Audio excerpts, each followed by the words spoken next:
Preview.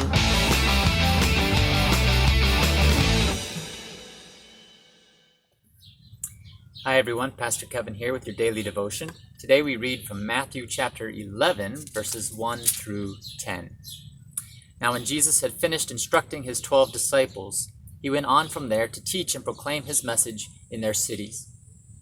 When John heard in prison what the Messiah was doing, he sent word by his disciples and said to him, "Are you the one who is to come, or are we to wait for another?"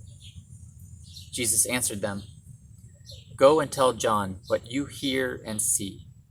The blind receive their sight, the lame walk, the lepers are cleansed, the deaf hear, the dead are raised, the poor have good news brought to them.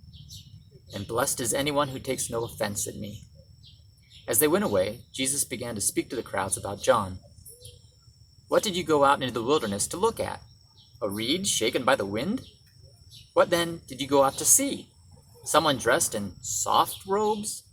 Look, those who wear soft robes are in royal places.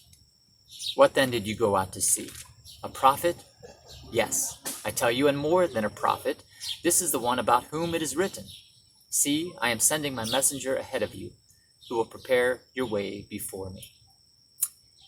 So I'm caught by John's question to Jesus and Jesus' response. John and Jesus are cousins. They know each other. Jesus was out in the wilderness with John as one of John's disciples, learning from him, being mentored by him.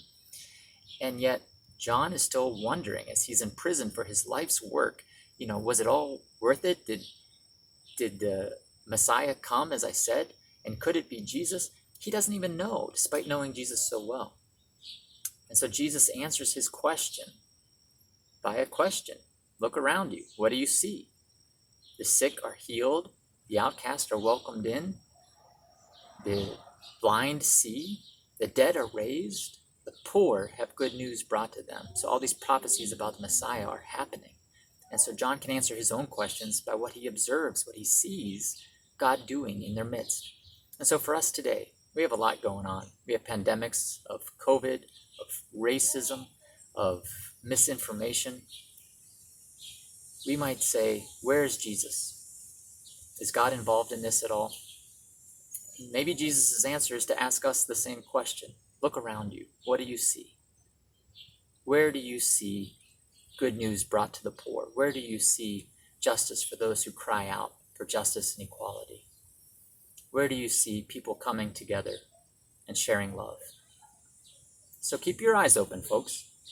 Jesus is with you, no matter what's going on. God bless you this day.